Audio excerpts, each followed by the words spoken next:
Hi everyone, welcome to my channel. I'm Doris. I'm here to share with you about my stock account and today's market updates. The Fed is starting to face the next big problem: why to cut interest rates.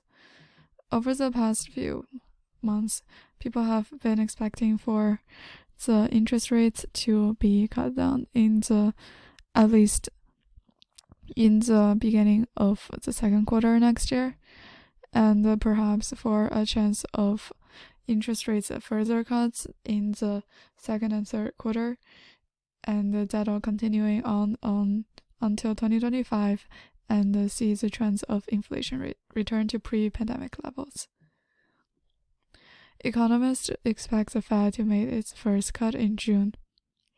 If the Fed cuts interest rate while inflation slows, it is good news for both the economy and the investors.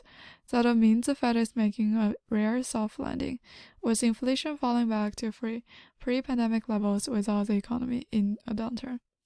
But if the cut rates because the economy deteriorates sharply, risk a recession or a fall into a recession, that is another story. That'll mean a marked rise in unemployment, corporate profits will hit hard by lower demand.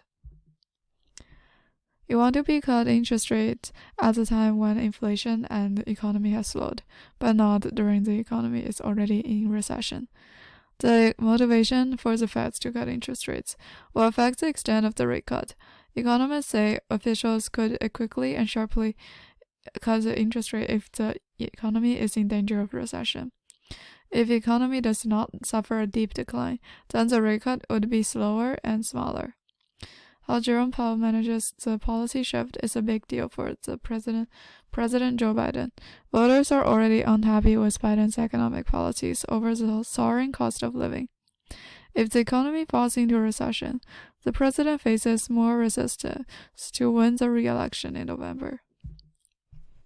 On the jobs report, released on Friday, shows a few signs of near contraction. Employment growth remains solid, with unemployment rate falling to 3.7% from 3.9% in October. Money market traders lowered their forecast for interest rate cuts after the better-than-expected jobs report. They now see a less than 50% chance the Fed will cut interest rates for the first time in March, and are betting on slightly more than 1 percentage point in 2024. Earlier this month, traders saw a roughly 60% of policy easing starting in March, with about 5 rate cuts of 25 basis points each throughout the year. Current market pricing is more in line with economists' forecast.